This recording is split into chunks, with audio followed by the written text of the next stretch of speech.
Ito na guys yung aking unang lipad ng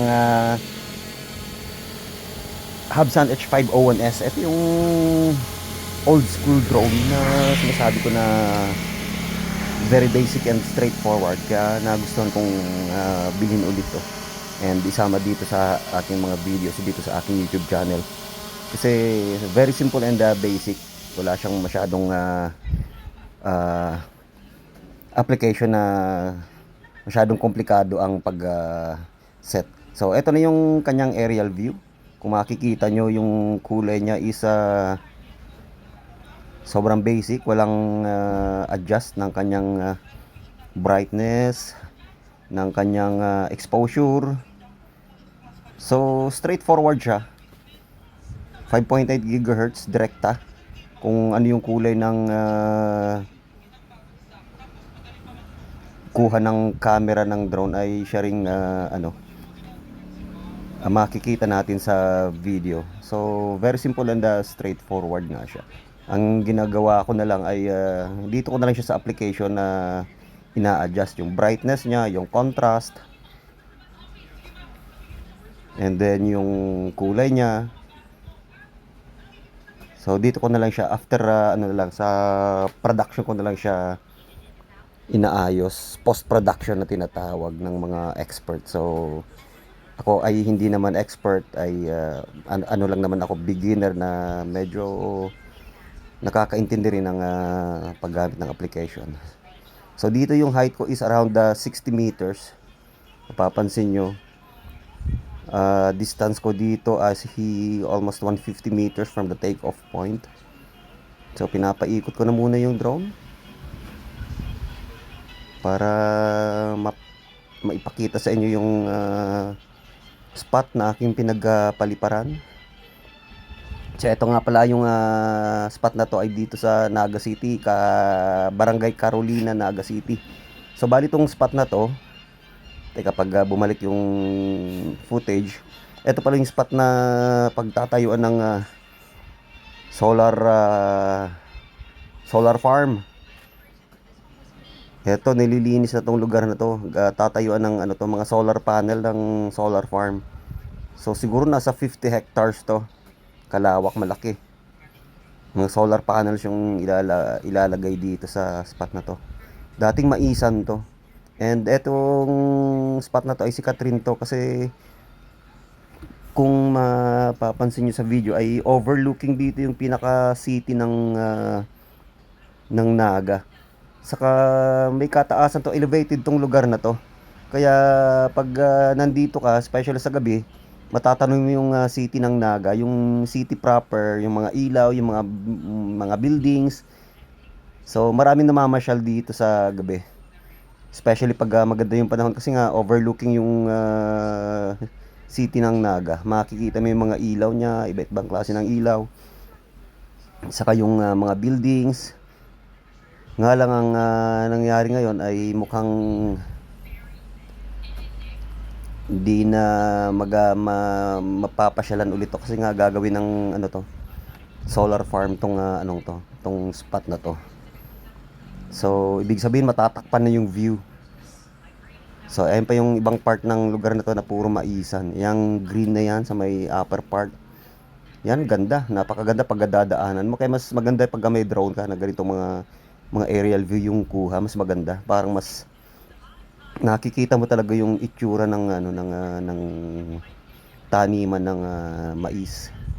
Ayan, makikita puro maisan yan guys. Yung lugar, yung triangle, ganda. Nadaanan ko actually yan nung bago ako papunta dyan sa pinagpaliparan kong spot, ay nadaanan ko yan. Ay saka ayun pa, oh, mas maganda pa yung lugar na inikutan ko. Tapos eto yung spot mismo. Yan. Ito yung spot mismo na pagtatayuan ng ng solar farm yan. Tapos ito may konting tanim na mais sa gilid. Yan, bagong ano yan, siguro mga 2 months old yan. Ganda rin. Ang ganda ng mga tanawin na ganyan sa probinsya pagka Kaya mas gustong-gusto ko yung lumalabas ako pagka mga ganyan eh. Parang napaka-presko sa mata eh. Tapos parang na-relax din yung isip mo. Parang ang sarap, parang nawawala yung mga iniisip mo, yung mga problema.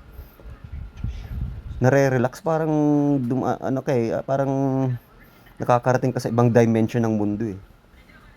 Yan ganyan, pag nakikita ko yung mga ganyan, no? Sobrang relax ng aking isip, ng katawan, yan. Pati yung, ano ko, yung spirito ko ay nare-relax din. Yung kaluluwa ko. Nare-relax din pagka nakakakita ko ng mga ganyan, no? Ganda. Yung mga green, yan, ganyan, mga maisan, palayan. Tapos yung may, yung alam mo yung ano, yung countryside na countryside or yung ano, yung tanawin sa mga probinsya. Sarap.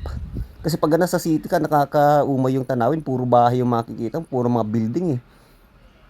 Parang ano eh, nakaka-stress tingnan nyo, tapos napakadaming tao. Sobrang bibisi ng mga tao. Di ba? Mga sasakyan, mga tao, lakad dito, lakad doon. Di ba? Ang dami. Mga sasakyan, motorsiklo, sasakyan, kotse, bus, jeep. Diba? Parang yun yung makikita mo eh. Yung mga kainan, Jollibee, McDonald's.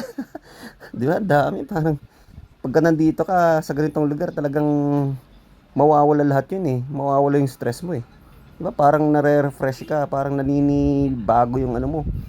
Parang nakakaligo ng sariwang hangin yung isip sa katawan mo eh. Kaya nangyayari, nare-relax ka eh. Kaya, di ba? Nawawala sa isip mo yung mga ano eh, yung mga usual na nakikita mo sa syudad eh. Di ba? Nakaka-stress yun. Mga ganong senaryo. Mga sasakyan, di ba? Mga nagkakasalubong-salubong na sasakyan, di ba? Tapos, halimbawa, pagka nasa kalsada ka ng city, di ba? Mag-iisip ka kung saan ka tatawid, paano ka iiwas sa mga sasakyan, paano ka iiwas sa mga tao para hindi ka mabangga. Di ba? Dito, kahit anong lakad gawin mo, wala kang mababangga rito eh. Di ba? Wala kang tatamaan dito, wala kang iisipin. Wala kang isip, uy, may sasakyan, parang yung mga ganong ano ba? Uy, may sasakyan, mapaparating, di ba? Yung traffic, yung mga ganon-ganon. Pero pag nandito ka, ganda, wala kang iisipin kung hindi yung tanawin lang ang talagang nasa isip mo eh. Yung parang lilipad din yung utak mo, yung isip mo eh. Yeah, ganyan no, yung mga green na ano, yung mga lunti ang ganyan, sarap. Yung sarap sa paningin no,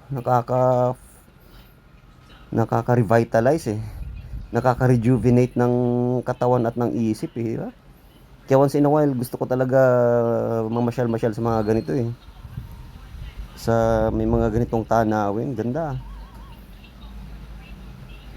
Lalo pag makikita mo yung ano, yung mga maisan, 'di ba? Tapos napakalawak na maisan, tapos 'di ba, sarap. Umaga, makikita mo tapos yung may ano pa, may backdraft na bundok. 'Di ba? Parang napakaganda, 'di ba? Parang nasa museum ka eh. Yung nag-aano ka ng mga paintings ba? Parang ano ka ng mga paintings, tumitingin-tingin ka tapos nare-relax na yung isip mo. So ito yung lugar na pagtatayuan ng solar farm. Sana matuloy ito. Pero I think nagkakaroon na kasi sila ng clearing, tapos may mga heavy equipment na diyan, may mga bulldozers na, may mga backhoe na. Actually pinapantayan, piniprepare na talaga yung spot na yan. Pinapatag na, tapos nilagyan na ng ano yan, ng perimeter fence. Kung makikita nyo dun sa video ko, sa ano nito, sa panimulang video ko, meron na siyang perimeter fence eh. May mga ano na siya eh, cyclone na tama ba, cyclone wire na nakabakod. Tapos sa taas dun, on top of the cyclone wire, may mga barbed wire na parang siguro pag naandyan yung mga solar panels ay hindi na mapapasok ng mga may masasamang intention o mga nag-iisip na manira ng mga properties dyan, yung mga kagamitan. So ito yung ano guys, ito yung spot. Sana matuloy ito, para kung sakaling matuloy ay kuhanan ko ulit ng aerial video, tapos pakita ko ulit dito sa aking channel para makita nyo yung development ng spot na to, ng lugar na to. makita nyo dito sa aking channel, dito sa aking video. So sa ngayon mga ano pa lang yan, mga damo pa lang. Tapos yung ibang spot niya, yung ibang gilid niya ay siguro hindi pa na babayaran.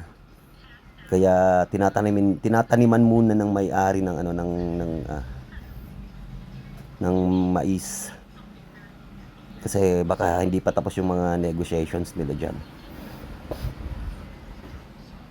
So pagka nagkaroon ng movement yung construction dito, nagumpisa na, ay kukuhanin ko ulit para kung sakaling inaabangan nyo to ay makita nyo. Anyway, pa-return to home na yung aking drone kasi napansin ko ay medyo nagbi-blink at nagpupula-pula na yung pumupula na yung battery ng aircraft. Kaya ayun, pina-return to home ko na siya, and sana mag-land siya sa spot na pinag-take off niya. Pero ginawa ko ng paraan. Ayun. So kung mapapansin nyo, ayun yung barbed wire niya, tapos sa niya, perimeter fence. Thank you and goodbye. Bye.